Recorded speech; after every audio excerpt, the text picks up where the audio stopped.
Supele sunt o bătaie de cap. Nu știu dacă faci o supă la cuptor din doar 5 ingrediente. Cu roșii de sezon, bineînțeles. Pentru început, scoatem o tavă ceramică în care să aruncăm legumele. Apoi, tăiem în bucăți mari 6 roșii medii. Am pus și câteva din comerț să dea mai estetic la cameră. Urmat de 2 ardei capia, 2 cepe roșii medii și una căpățână întreagă de usturoi. Nu-l pune doar așa de formă însă. Dă-i jos creasta, adaugă un gât de ulei de măsline și înfășoară-l în folie de aluminiu. Abia apoi îl poți pune în tavă cu restul. Însă nu înainte să stropim tot ghiveciul cu o tonă de ulei de măsline. Ok, 50-100 de mililitri, să nu exagerăm. O să vezi mai încolo de ce. Condimentăm totul cu o linguriță de sare, una de oregano și busuioc vero. Mie îmi place să pun de pe acum, nu doar la final. Le amestecăm frumos și băgăm legumele într-un cuptor preîncălzit la 180 de grade timp de 45 de minute. Dacă observăm bine, nu am zis degeaba că facem supă la cuptor. Zeama deja dă în clocot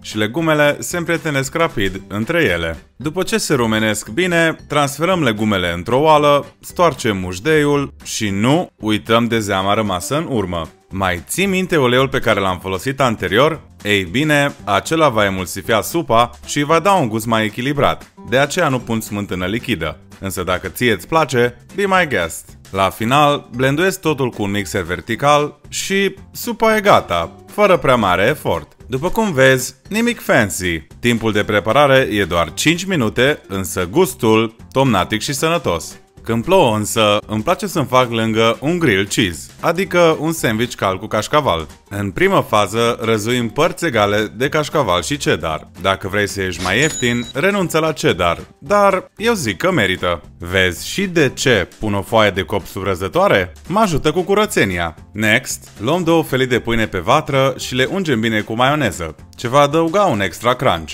Trântim o bucată sănătoasă de unt în tigaie și răsturnăm feliile cu partea de maioneză în exterior. La interior, brânză, evident. Pun și o felie de aluminiu deasupra, tu poți capac, ca brânza să se topească cât mai repede. Și uite ce avem noi aici.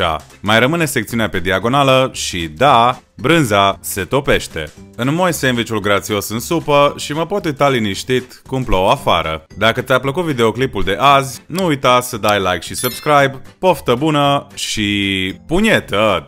Bată roala!